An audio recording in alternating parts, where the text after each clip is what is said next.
Hey bookworm, so I'm just going to do a quick review of Positive Self Esteem.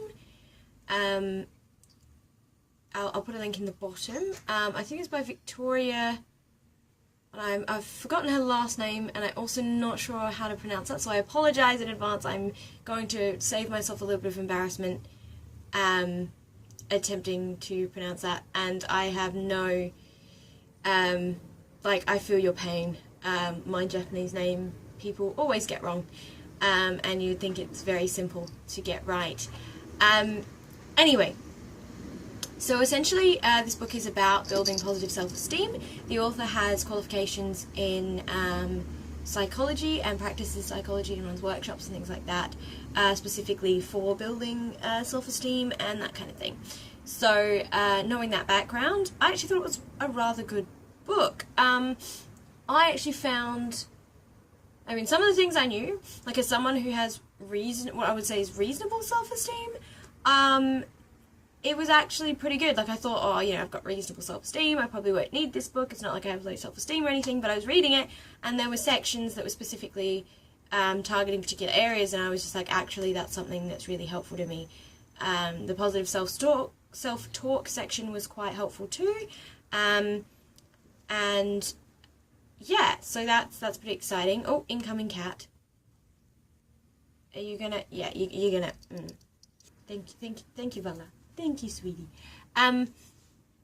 So the positive self-talk part was really helpful for me personally because there was also a section about intimidation and how people can use intimidation tactics and how to deal with that. And I think that's something that I really benefited from because I personally have had people use intimidation tactics on me, and I really felt like the things that were mentioned to combat those and to help with that has been really good. So I used them the other day, and I felt like I had a better day in general because I wasn't intimidated by the people who were attempting to intimidate me. They were also probably not trying as hard to intimidate me that day. I think everyone was just too busy to bother with it. But in general, I felt like it was a lot better than it could have been as far as that day went. So that was really good. It mentions journaling, which I think is a really, really good thing to be mentioning when dealing with any kind of mental health things, because, and this is a personal thing for me, journaling has worked really well of getting your thoughts onto the page, because it's easier to organise your thoughts and understand where you're coming from and what's going on there if you've written them down already.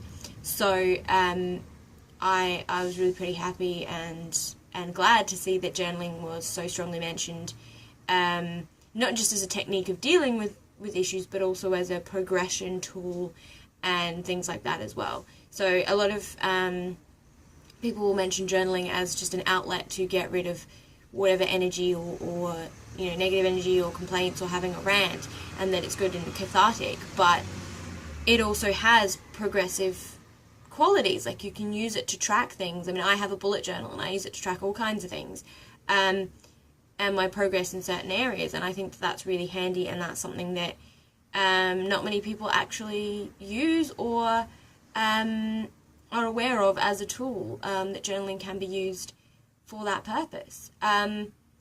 So yeah, I think it was a really, really good book. It was not a very long book, which was also good. I probably took a bit longer than most people to read it because I really wanted to get into those intimidation stuff and really into the journaling and things and the self-talk stuff. So I was actually using it a lot more for myself than just reading the book for the review. But yeah, I really enjoyed it. I thought it was quite good. I would recommend it for anyone. Cat! Alright, sweetie pie, come on. You can sit on my lap then. Alright, I recommend it for anyone who might have lower self-esteem or reasonable self-esteem like me, but just feels like there's a few areas they could work on, because it's actually very helpful in that department and in that sense. So it was really good. I'm sorry I don't really have an awful lot more to say about it. It's not an awfully long book, so there's not a lot to say other than it was good. It has a lot of techniques in there that are helpful, as well as a little bit of history on psychology and where psychologists believe that low self-esteem comes from, and the like. The other thing too is it touches on NLP, which I think is really good.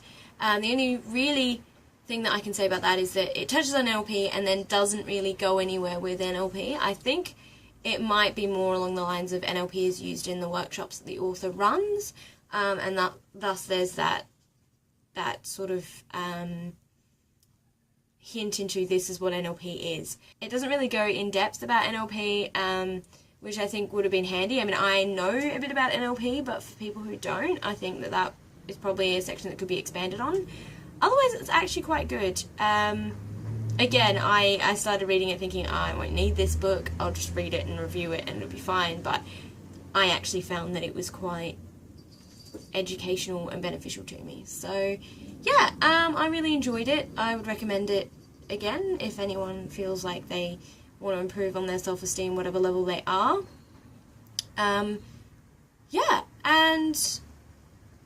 It's pretty much that's really, it's a short book. I don't really know what else to say, other than it was good and it has techniques that are really good, and apply them if you can, because they're great. Cool. So if you liked this book review, subscribe or give it a thumbs up, or if you're on Tumblr or something, there's a heart button and you can reblog or follow me, and that'll be awesome, and I will see you guys next time.